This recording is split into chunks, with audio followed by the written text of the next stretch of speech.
Welcome to the Jerusalem Lights podcast with your host, Rabbi Chaim Richman, founder of Jerusalem Lights, whose goal is Torah for everyone. And now, here's your host, Rabbi Richman. Shalom, Jim. Shalom, Rabbi. How you doing? And shalom to all of our listeners. What a beautiful introduction. Thank you. What about Professor James Long, who is the founder of Lightcatcher Studios, who is a world-renowned Egyptologist, documentary filmmaker, and author and speaker? I'm sort of an archaeologist. I'm just sort of self-taught, field trained. I don't have the certificate on the wall, as but it were. You did produce a extraordinary film and book called Riddle of the Exodus, I did. Which puts forth some very compelling, shall I say, theories about the historicity of the Exodus of Israel. Because I challenge everybody whenever I'm asked to lecture on this subject. I say that everything that I tell you today or tonight during this lecture, I can't prove any of it. But then no one else can prove their theories either. We just haven't. Until we find a stone that says Moshe Rabbeinu slept here, and even then, most archaeologists would contest that. It's funny that you say that, because this whole idea of proof is it's on my mind lately. I mean, all the things that we hold dear and precious in our lives, all the things that we believe, can you prove them? Can you prove Hashem exists? Can you prove the immortality of the soul? Can you prove that there is another world altogether? It's all it's all kind of hearsay. Actually, not so, because in this week's Torah portion, we mention in our video lesson about Parshat Mishpatim, we quote from another place in Torah, in the book of Deuteronomy, where when Moshe is reviewing the whole saga of the Exodus from Egypt and the events that took place at the Sinai Revelation, which we are still at this week in Parshat Mishpatim, in the Torah portion of Mishpatim, Moshe says the verse, Ata hareta ladat ki Hashem hu Elokim. You have shown to know that God, He is God, and there is none other. And one of the things that we emphasize is that there's a certain kind of knowledge, not belief, not tradition handed down, but a knowledge that was bequeathed into the collective soul, the collective consciousness of Israel at the Sinai Revelation, and it is a different kind of experiential gene that's been handed down. I think it's when you talk about that and the experiential aspect of it, it seems to be so strong that it has been passed down through the centuries, and it is so solidly embedded in the Jewish psyche that there is we have the different streams of Judaism. We have the Reform, we have the conservative, and then we have what I like to call the observant, but most people call them Orthodox, which is an outsider would call you an Orthodox Jew. I would call you an observant Jew. But the point is that it's something that most observant Jews don't even question. And I think that they are responding to something at Sinai that literally was embedded in their DNA. It's written in their DNA. Yes, I really believe that. And the thing is, though, I don't know that it's totally different from every human being's experience as they go through the odyssey of being alive and finding Hashem. There is something embedded. Yes, Israel has a very particular brand that they were literally branded with on a soul level at Mount Sinai. But every human being, and don't forget our motto, which we really believe, Torah for everyone. And by the way, I have to tell you that the response that I'm getting in this outreach from many people all over the world is very encouraging, and I feel like it's really, like I told you the first time we sat together, like I feel like a bell that's been struck, because I feel like this is exactly where Hashem needs me to be in the world to get this message across to so many sincere people that are really searching to connect with the God of Israel. Every person is created in Hashem's image. Every person has this. Life becomes a deja vu experience of getting back to where we belong. Now, the thing is, God is a knowledge-based thing, but it's also experiential. And this is something really interesting. I mean, can you teach someone that there's a God in the world? Can you convince someone? There's many holy texts. There are many beautiful things that we can share. The Torah is so multifaceted and beautiful, and incredible teachings that our sages give over to us about Hashem. But you know what? I always think about it this way. You know that we say the Shmona Esrei prayer every day, the 18 benedictions, right? The Amidah, the standing prayer of 18 benedictions. And that's very holy, and every word there, you know how economical the Torah is, and the sages also are with words, right? So every word is meaningful. Now, how do we begin that prayer? Every day we say, Baruch atah Hashem, Elokeinu Elokei Avotenu, blessed are you, Hashem, our God and the God of our fathers, Elokei Avraham, Elokei Yitzchak, Elokei Yaakov, the God of Abraham, the God of Isaac, and the God of Jacob. But the question should be asked, because we are so economical with words. If we just said that Hashem is our God and the God of our fathers, why do I have to repeat the God of Abraham, the God of Isaac, and the God of Jacob? Because it was personal to each one of them. Exactly, Jim. Yeah. And the sages point out something very, very outstanding. They say, you know what? The God of Yaakov was not the God of Yitzchak. The God of Yitzchak was not the God of Abraham. The God of Abraham was certainly not the God of his father. In other words, each one of these great men, the forefathers, the founders of the nation of Israel, they gave over to their children what they had, but yet each person has to forge an individual path and find Hashem on their own. You know, the whole concept of the divine origin of the Torah, and not the historicity, but the power, how should I say, the resonance of this Sinai revelation as having taken place is the basis of our lives. In other words, you mentioned, you know, in your opening sentences, you started talking about streams of Judaism, right? So there are Jewish people today who identify ethnically as Jews or culturally, but they don't necessarily believe that the Torah is from Sinai. They don't believe the Torah is of divine authorship. They believe that it's something. Some of these streams believe that it's something that can be adapted or somehow refit for our contemporary reality. They're not looking at it as the Torah being the blueprint for creation and the actual manifestation of Hashem's will in this world. They're looking at it more as a ritual, as maybe a burden, as something that, yes, it has its place. Maybe it has some morals, maybe it has some ethics, whatever, but it certainly needs to be adapted to a changing world. Yeah, but don't you think some of that comes from the fact that they are embarrassed by some of the mitzvot? That we're going to be talking about them in this Torah portion. I think you hear about this very often. I think there's a woeful ignorance and also a lack of understanding. I mean, I've heard Reform rabbis talk about how, you know, the laws of kashrut, the kosher dietary laws, are outdated because now we have refrigeration, which is so totally inane, because the dietary laws are not even a physical regiment. They're not even a physical concept.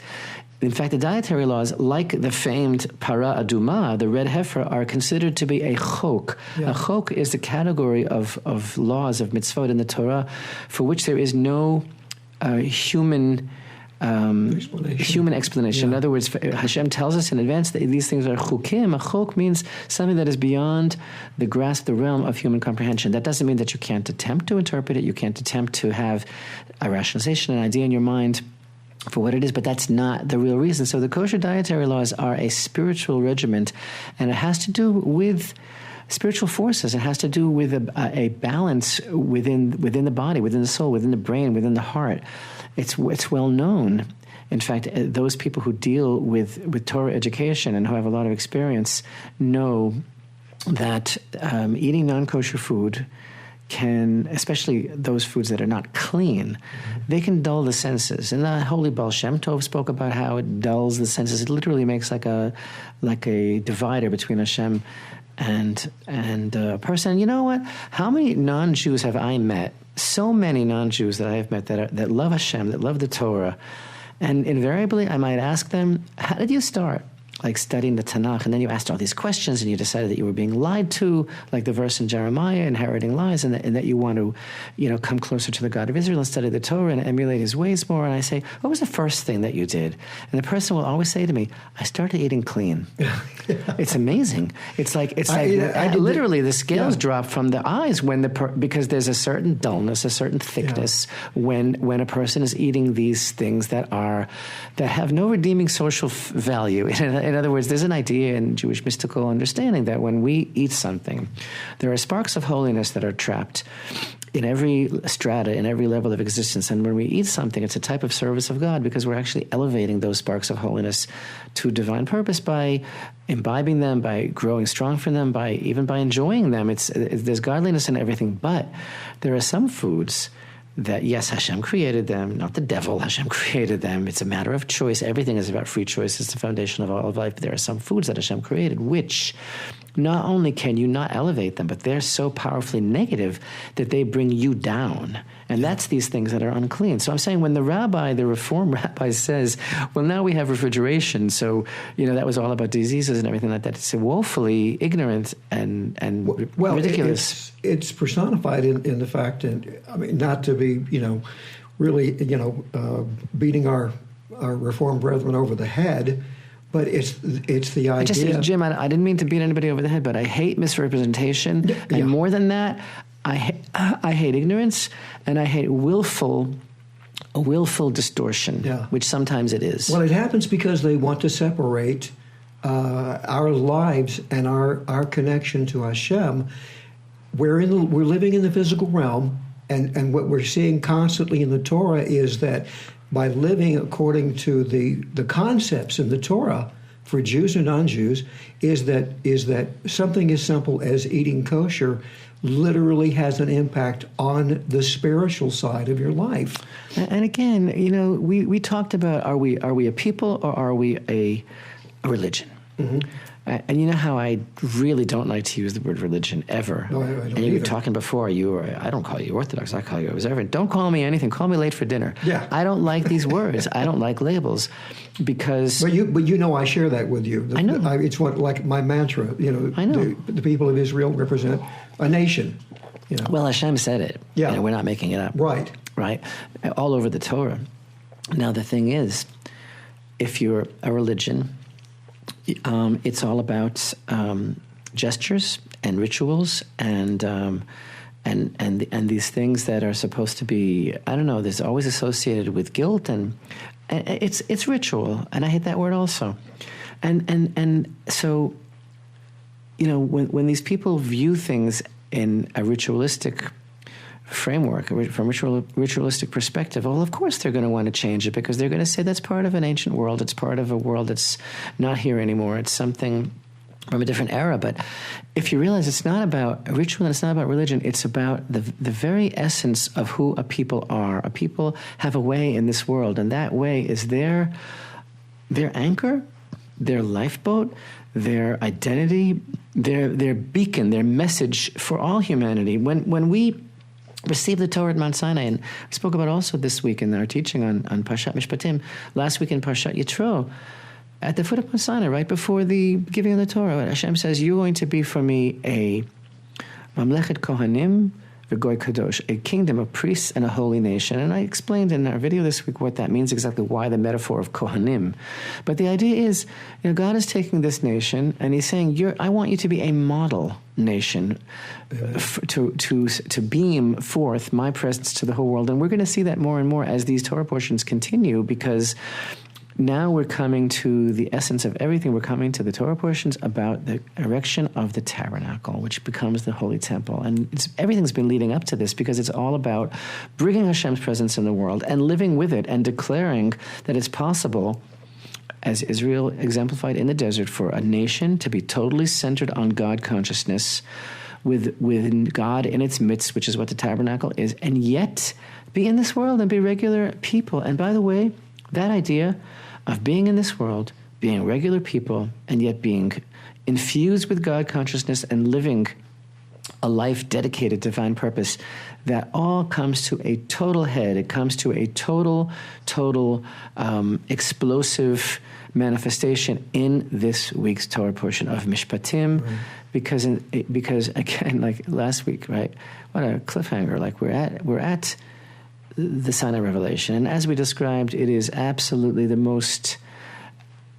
I don't know. I don't want to say otherworldly because it's the opposite. It's actually the true vision of reality. But it is so mind-bending. It is this incredible understanding of everything being Hashem, of the all-inclusiveness of what it really means that Hashem is one. They had this incredible prophetic revelation, and they're there at Mount Sinai, and the heavens open up, and they see the sound of the shofar and everything else that we discussed. And we're still at the foot of Mount Sinai this week as Parshat Mishpatim unfolds. And that's a hard act to follow. I mean, how do you serve such a God even? How do you serve a God that has no beginning and no end? How, is it all transcendental meditation? Is it all astral projection? Is it all something otherworldly? Now, one of the most beautiful ideas, I think, in the end of Parshat Yitro was that after the Ten Commandments are given, which of course is the capsulization of the Torah, and the whole Torah is now being expounded upon as they're in the desert, beginning in Parshat Mishpatim. But at the very conclusion of Parshat Yitro last week, when Hashem, as it were, revealed himself, God gives this commandment of making an altar of earth. An altar of earth, or an altar of stones. And I've always called that the 11th commandment. And I think the beautiful thing about that commandment is what it's doing there, exactly at the conclusion of the Sinai revelation, the main body of the Sinai revelation at Parshat Yitro. Because a person who is at the Sinai revelation and who sees this incredible deep soul level revelation of what reality really is, which is what the Sinai revelation was. The whole earth shook, trembled, revealed what Hashem really is, that he is the substance of reality. So my reaction might be, now what? Like, how in the world can I serve such a God? I'm going to have to go into a room, shut the door, and never come out, because it's so sublime. He's so holy. I mean, how can I even relate to such a God? How do you follow that? Exactly. And instead, what does Hashem say? No. He says, when you make for me an altar, and this is, Jim, I'm going to cry. This is so beautiful. He says, when you make for me an altar, make it of earth. In other words, I'm not in heaven. This is the world that I love. This is the world that I gave to. This is the world where you live, where I want you to serve me. No, you see this? Feel this earth? This is it. This is the real thing. And so that's how you serve me. And then we come to Parshat Mishpatim this week. And it is the opposite of what some people would want to consider to be a religious experience in terms of throwing your head back, rolling your eyes, whoa, baby, contemplating your navel, whatever it is, being, people think a religious experience is like, an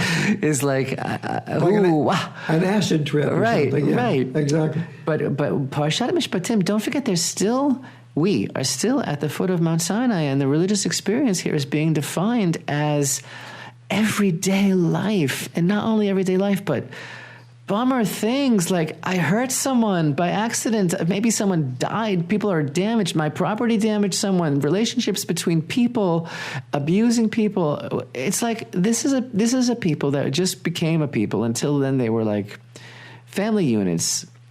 We became a people. Hashem has big plans for this people. He already told Avraham that he has big plans for this people. He's giving them the Torah. He's about to lead them into Israel. They're about to build the Holy Temple. They're about to beam forth Hashem's reality to the whole world. And so they are being taught now that the way to serve Hashem is in everything you do. This is not a hobby, and neither is it like a weekend thing, and neither is it like something that is only going to be for like, the big, massive, sprawling things of your life, the life cycle events. No, it's like how you conduct your business. It's how you treat how you treat your neighbor. You know that when it comes to Yom Kippur, you know that the halakha, the law is that if you have offended or hurt someone, you you can ask Hashem for forgiveness, but first you have to ask the person for forgiveness. And if you don't, if the person doesn't forgive you, Hashem is not going to forgive you. And one side of the Ten Commandments is God's, and the other side is, one side is Bein Adam Lamakom, which means the laws that relate between man and Hashem, and the other is laws that relate between man and his fellow man. And that's what it really means to be a person. So these laws in Parshat Mishpatim, they're all about society. They're all about making a model society. And it's like Hashem and everything. And a lot of the people who denigrate the whole experience of a Torah lifestyle as ritual, you know, they're complaining about the ritual, but they're not even talking about the fact that not only is it not about ritual, it's about every waking moment of life is infused with a consciousness of our relationship with Hashem, and making that real by making every moment of our life count. And anyway, you know, people have a tendency to view the covenant of the commandments as a burden, as being like constraining, being restrictive. And the truth is that the most beautiful understanding of what the mitzvot are all about, like Rabbi Nachman explains, he says, you know what the mitzvot are? They're advice. Like Hashem can't force you, but he's saying, like, if you want to open up a channel, a conduit to bring blessing into the world, to hook up with me in this plane of reality, it's through the commandments of the Torah.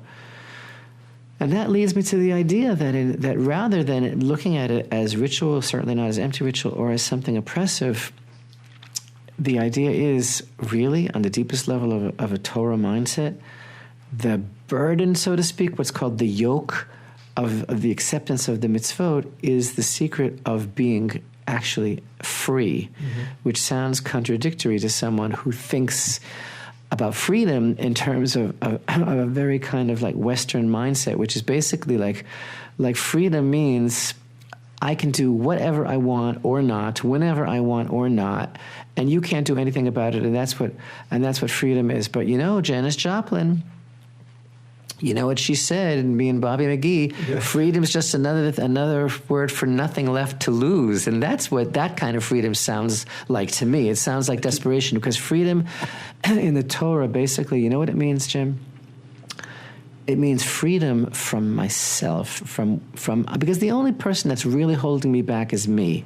In other words, you've got your angels, right? You've got your angels. They are, let's say, and they are totally spiritual beings that do Hashem's will. And by the way, what angels are exactly is such an interesting topic, because we create our own angels also through our positive deeds. When we do a positive deed, even speaking a good word to someone, we actually create a defense attorney that stands and testifies that we did a good thing. And the opposite is also true, God forbid, about creating a accusing attorney. But anyway, so the angels, whoever they are, Chazal, our sages tell us, they have no reward for anything good that they do, because they have no choice. They're not creatures of choice. They have no yetzer hara. They have no yetzer hara. The animal world, when an animal, you know, tears asunder another animal for food, that's not an act of evil. The animals have only animal instinct, and they have no yetzer tov. They are a base creation with a life force. Yeah. But man has a problem, because he's created in the divine image, and yet he has something in common with the animal world, which is called the nefesh habahamit. Our sages refer to it, means the animal soul. It means like base instinct, right? And so that side of him is dark and gross in that it's meaning physical, and it's pulling him down all the time gravitationally. Well, the world today, we have the animal instincts and our supernal, our spiritual strivings. The problem with the globe today is those are reversed. They're upside down. We've taken over. Look at the Food Channel. We're celebrating the most physical aspect. We should be eating just to stay alive, and now it's become a pursuit.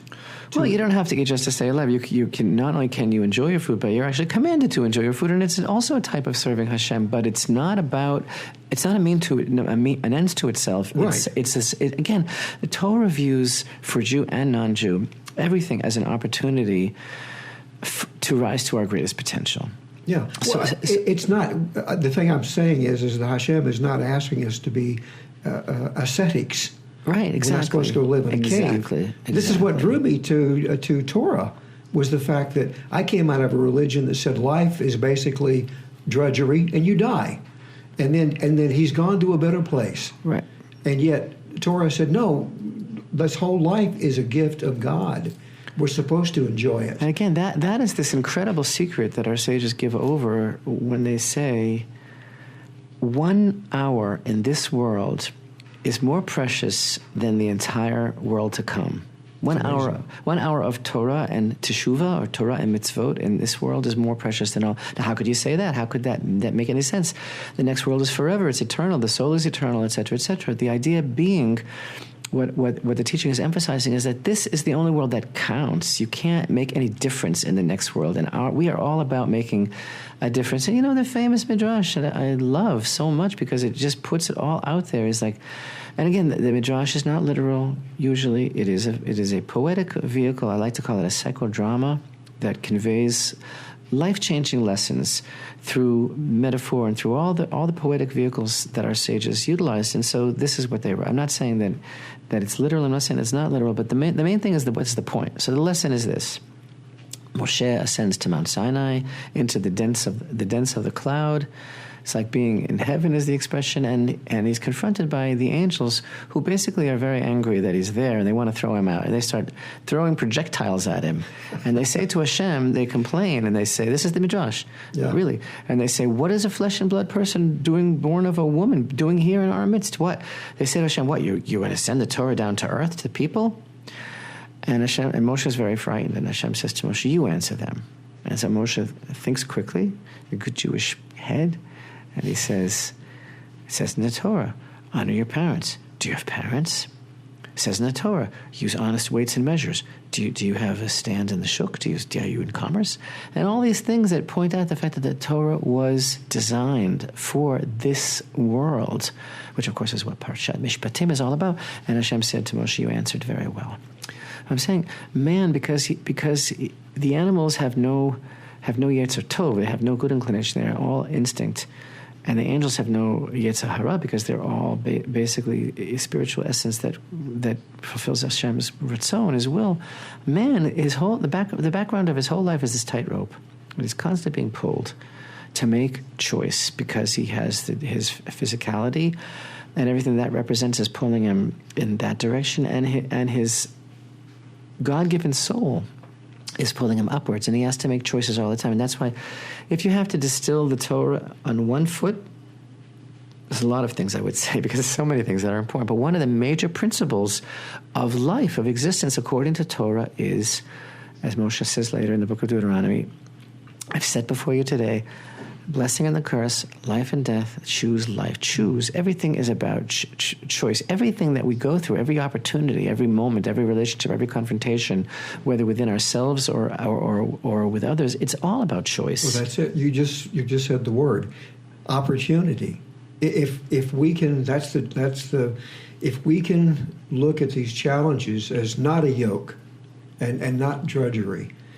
If we can look at them, each one as an opportunity, I think that we have gotten closer to the goal of what it means to live a meaningful life and a joyful life, as the Torah wants us all to live.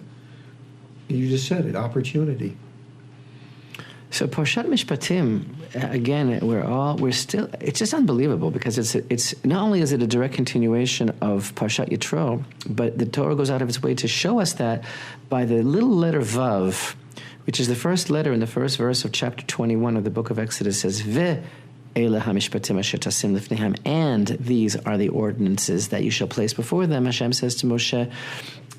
And our sages emphasize that this shows us that the entire Torah was given at Mount Sinai, every detail, every jot and tittle. And not only were the 10 Commandments given over at the Sinai Revelation, but everything was. And these ordinances as well. So Hashem is like all of a sudden like shifting gears or something, like, and going from the Cecil B. DeMille pyrotechnics of spiritual eminence to the Jewish bondsman and civil law and murder and all of these things, penalty for bodily injury. But actually, no, he's not going in such an extreme change because, like I said, already in the end of Parshat Yitro, the last commandment listed there is, and by the way, Hashem says, you know how much I love this world? Make for me an altar of stone or an altar of earth. That's how you serve me. I'm right here in this world. And that's what Parshat Mishpatim is really all about. And so, all the people that think that being free means that I can do whatever I want, that is basically, unfortunately, an indication of, in my opinion, of a person living for themselves without really thinking, why am I here? Am I here? I'm here just to be able to do whatever I want. And I'm not saying, Jim, that I don't do what I want. I'm not saying I don't have a good time. I'm saying that the beauty of life, that why I'm having a good time, and I'm having a great time, but the beauty of it and what powers me is the fact that I know that Hashem is giving me like this incredible opportunity, spreading before me this tapestry of my life, and that he's saying, okay, now how can you validate yourself? How can you grow? How can you show me that you're not the same person that you were yesterday? How can you show me through every opportunity that you remember that the only thing that matters is me? And Hashem says that all the time. And so, basically to say that the laws of kashrut have to do with refrigeration is to say, like, I don't believe that the Torah was divinely inspired. I don't believe it was given by Hashem. I believe it was given by some men that maybe were very smart and they were dealing with the situation that they had back then. And so they said, stay away from these things. But actually, it's a total misreading of the plan, the program that Hashem has for the people of Israel to be a light to the nations and to be able to propel themselves forward and on a higher level of spiritual consciousness. And by the way, think about a chok. Think about these rules that have no explanation within the grasp of human consciousness. Today, everybody knows that there are aspects of the kosher dietary laws that are indeed much healthier. Oh, of course. And everybody knows a lot more about shellfish, a lot more about pork, a lot more about diseases that are associated with different types of food. So again, one might think, oh, that shows that's what it's all about. But the fact is, it's the opposite. It's like it has nothing to do with that. It's a totally spiritual discipline. But why be surprised that there aren't also side benefits, mm-hmm. and that you can't all. And why be surprised that you see a manifestation on this dimension also of it being the right thing? And a classic example of this idea that I think rings true for me in this understanding is, it's an amazing idea in science and medicine. The circumcision of a Jewish boy is on the 8th day, right? Yeah. And that is from time immemorial, right? That the circumcision is on the 8th day. And do you know that there is something in the human body which is called the clotting factor? Right. Which is, I believe it's vitamin K, if I'm not mistaken, mm-hmm. or associated with vitamin K. And do you know that there is actually a time in human life when that component physiologically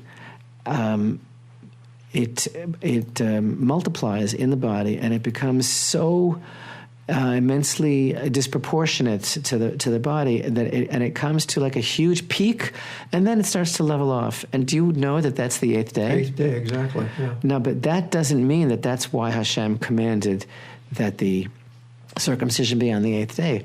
But it makes a heck of a lot of sense since Hashem commanded for his reasons that it's on the 8th day, which, by the way, I could speak about for 2,000 years, the significance of the number 8 and why it's on the 8th day, and the fact that any child who is circumcised on the 8th day, invariably that means that there had to have passed over that child a Shabbat without being circumcised, and what that does for the soul, and all sorts of beautiful spiritual dimensions. But the fact is, obviously, if the circumcision is supposed to be on the 8th day, then there is going to be an accommodation for that in Hashem's plan. Well, all of these things point to the intelligent design. Yeah, well, that, and it reinforces the concept that we continually are confronted with in the Torah, and that is that as a Jew to keep these mitzvot, and for the non-Jew to find a method of living. We're not commanded to, only when they come under the heading of the Sheva Mitzvot. But in those examples of how to live, it reinforces the concept in the Torah that the commandments are life. They're life-giving. They're life-sustaining. The stuff of life, yeah. Right? And again, a non-Jew can embrace many of the mitzvot. Well, look at in America.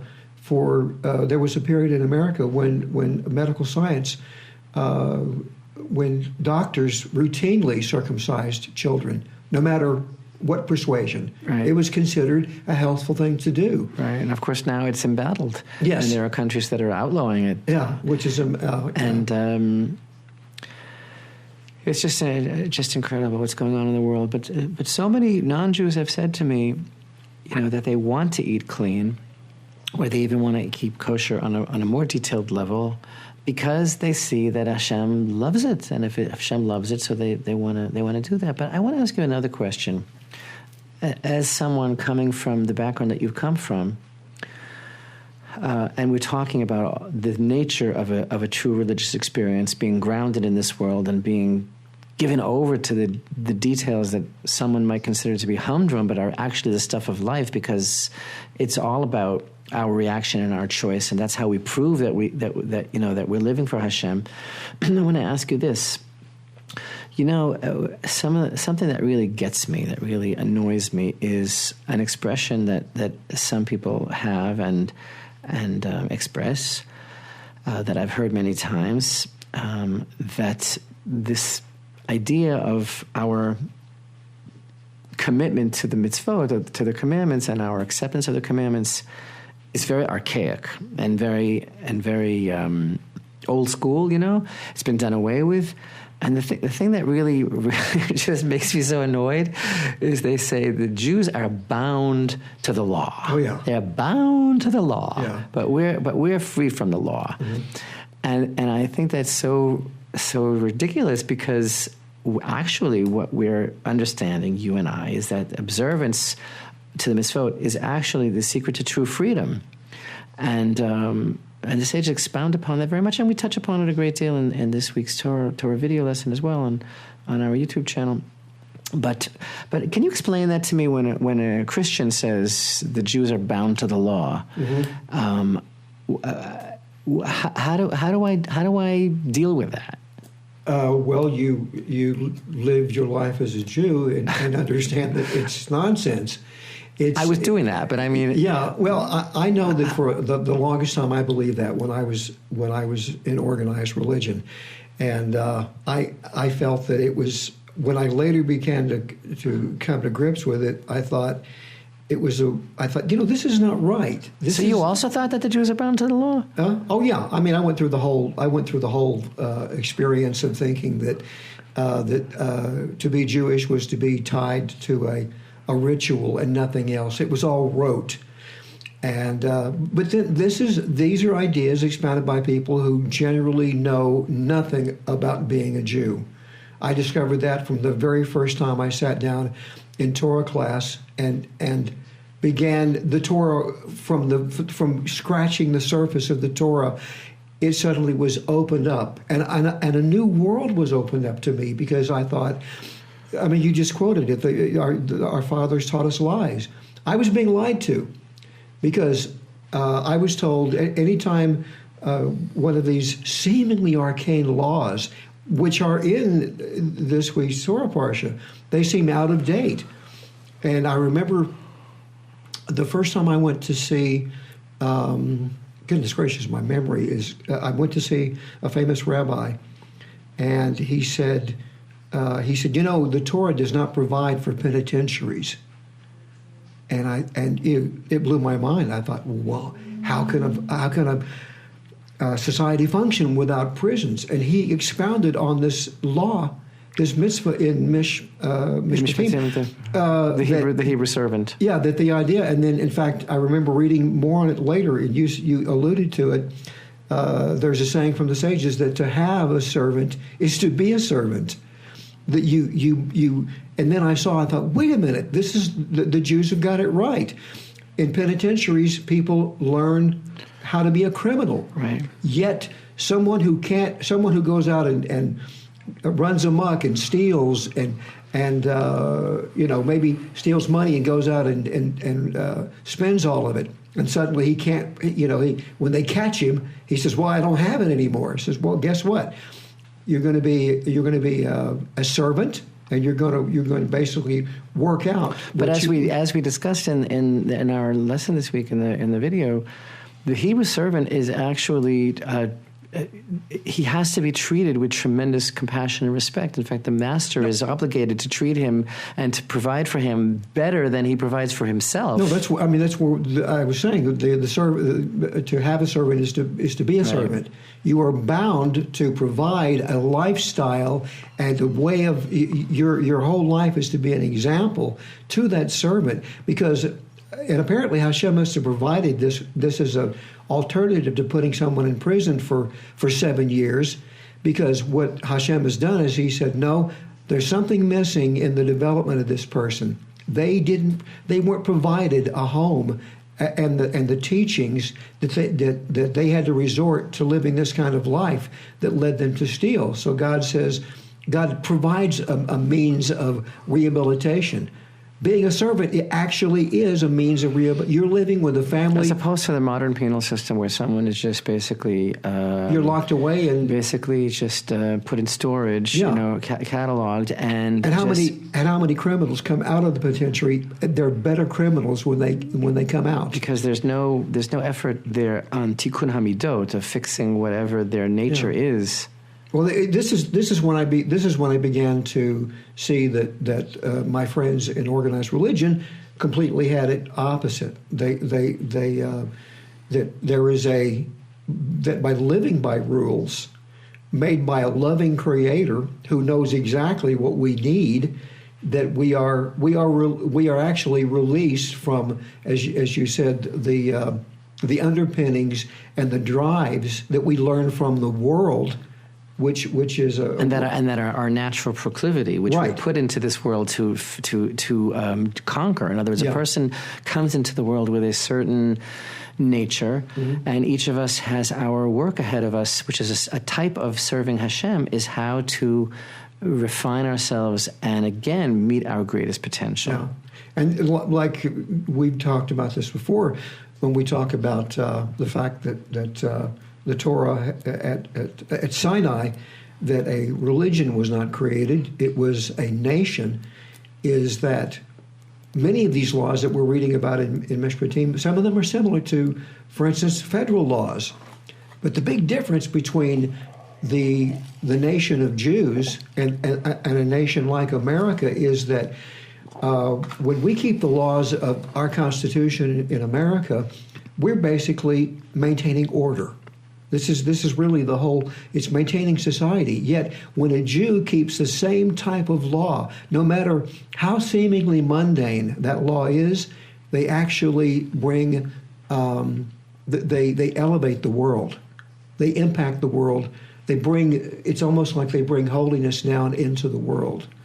And it's a profound difference of the nation that is called Israel and the other nations.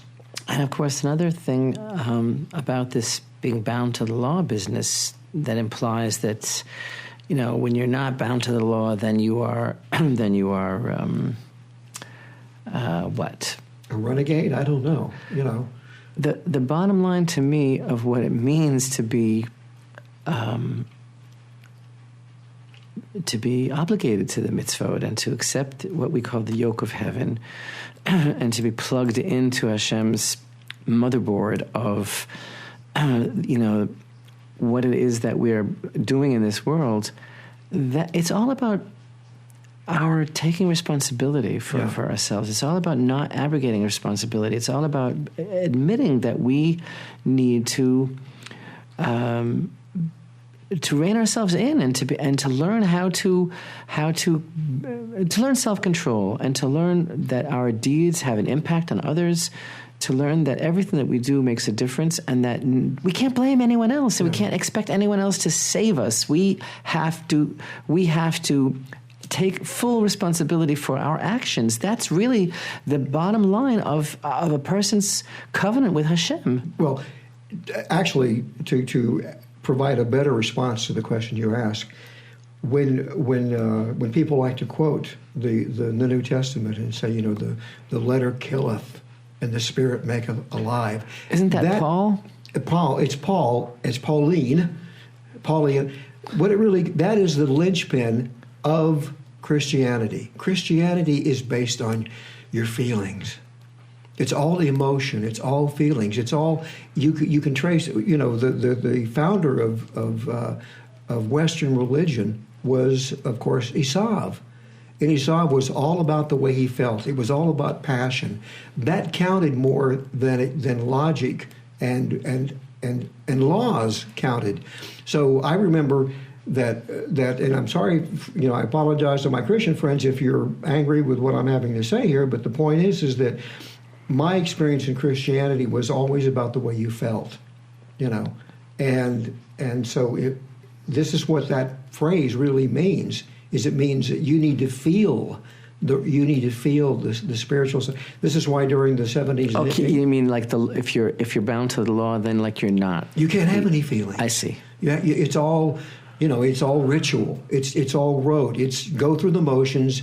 And that's the way the Jews think. But that's the opposite of what it really is. In fact, I would never even call us a religion or refer to any of these mitzvot as ritual or like you say, even be a member of organized religion, because we are a people, and Hashem cut a covenant with us and is expecting us to bring His light into the world. Yeah. That's what these things function. That's what all of these commandments function. Well, they're threads of light. Yeah.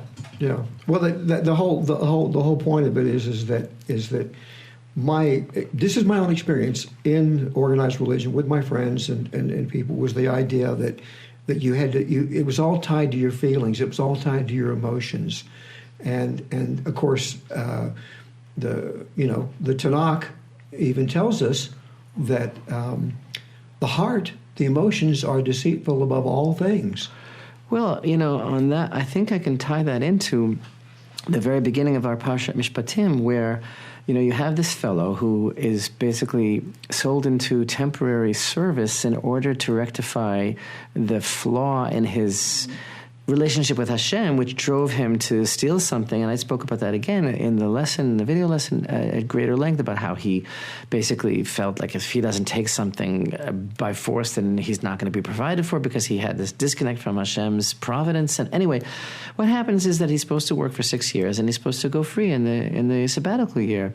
But what happens if he's so insecure, and if he feels so attached to his master that he doesn't want to leave? So then the master's supposed to bring him to the doorpost, right, the mezuzah. Yeah. And he's supposed to lean against the doorpost, and then the master pierces his ear. And then he serves him. The Torah says forever, but it really means until the Jubilee year. Right. Why is that? What is the symbolism? What is the significance? And so the sages say, and again, there's just so many levels of meaning to everything in the Holy Torah, but the simplest level, the sages explain, the ear that heard at Mount Sinai. This is the ear that heard at Mount Sinai, I am Hashem, you shall have no other masters than me. That very ear doesn't remember. And so the very ear that heard that, and you say that you love your master and you don't want to go out into the real world yet, okay. It reminds me of a documentary I once saw about Custer's Last Stand. I saw this documentary about. What are you making faces at me there in Arkansas? I'm trying to see where this is going. I'm going to tell you. I saw this documentary. It's unbelievable. I saw this documentary about Custer, and it was a terrible military flub up that what happened because he miss. That's why it was his last stand. Yes, because he misunderstood the length and breadth of the Indian camp and everything. But anyway, so there's this massacre of Custer and his men, and then in this scene in the documentary, this squaw finds his body amongst all the bodies, and lovingly, he apparently broke a treaty that he had made, or it was some sort of deception there. So she lovingly cradles him in her lap, his head, and she takes a long awl, and she pierces all the way through his brain, like she pierces through the ear all the way through to the other ear. Wow! And she says, hopefully this will help you to hear better in the next world, because you apparently didn't hear yourself when you said that you made this promise to us. Anyway, now you understand where I went? Yeah, exactly. Oh, you approve? Yeah. Okay. Yeah, no. Anyway, Lahavdil, I love Havdalot. Obviously, it's not the same thing at all. But the Hebrew bondsman, his ear is pierced because the lobe is pierced because this is the ear that heard at Sinai. I'm your master. No one else is your master. But the reason I brought this up is exactly because of what you might be wondering. It is exactly because of what you were just saying about feelings. In other words, there's a difference between feelings and what is real. And this is again, one of the greatest challenges that we face in this life is to deal with our own feelings, isn't it? But he felt insecure, this bondsman. He feels a love, so to speak, for his master, but it's all misplaced. It's all a misreading of what his life is really all about, and so his ear is pierced. But again, that's an example of where if he says, and I'm just reading here from the Torah, if he says, "I love my master, my wife, and my children, I shall not go free," that is a gross misappropriation of his life force, because he has to serve Hashem and Hashem only. So, also a misreading based on feelings. Well, I don't even think we mentioned the date today, which is the 24th day of the month of Shvat, 5780, the 19th of February, 2020. This week, Parshat Mishpatim. And this week is also Shabbat Mevarchim, the Sabbath of the blessing of the new moon. Next week will take place the new moon of the month of Adar. Happy month, Jim. Happy month of Purim. When Adar enters, the sages say, we increase in our joy. That will take place on Tuesday and Wednesday, the 25th and 26th of February. I have to say I'm extremely moved, grateful, and encouraged by many comments that I've received from our listeners who really resonate with our goal, with our aim, with our theme, with our project, with our outreach, with the idea of calling it as it is. It's Torah. It's for everyone. And emphasizing the universality of our relationship with Hashem, the reciprocal relationship between Israel and the nations, Torah for everyone, and we talked a little bit about this, but how do people contact you? You're actually taking actual direct emails and questions from our listeners, right? Absolutely. First of all, we're having a blast on Facebook, Rabbi Chaim Richman Facebook page. We have a site, which is rabbirichman.com. We have a new YouTube channel where this podcast is featured, as well as our weekly Torah portions, and there will be more projects as well and more video innovations as we continue with Jerusalem Lights, and you can find links to all of these things at rabbirichman.com, at our Facebook page. We have also a weekly newsletter that we encourage people to subscribe to, and very shortly, God willing, due to the great kindness of one of our listeners, one of our supporters, we are going to be entering into the world of Zoom conferencing, which heretofore I've been utilizing for a special group in India that where we're provided with a simultaneous translation into Telugu of classes that we've been giving for our audience in India, but we're going to be beginning very soon, with Hashem's help, some Zoom classes that we will advertise their time through Facebook and our site, and it will be open to all to be able to join, and we're going to cover a variety of topics. So looking forward to that very much. Even the one I'm excited about is we're going to be dabbling into archaeology. Yes. It's going to be fun. So yes. I look forward to all of it, Rabbi, and I look forward to, as I have become, very, very involved and excited about being involved in the podcast. I look forward to bringing more of the light from Jerusalem to all of our listeners. Amen. Thank you so much for being with us today, Jim, and thank you, listeners, for your bold stand that you take for the God of Israel, and to whatever extent you are in a process of your life's journey. Please don't hesitate to be in touch with us personally, rabbi@rabbiRichman.com, and I pledge, might take some time, but I give my whole heart to all of you with love and blessings. Thank you so much for being with us today. Thank you, Rabbi. Look forward to seeing you again next week. Shalom from Jerusalem Lights. Shalom.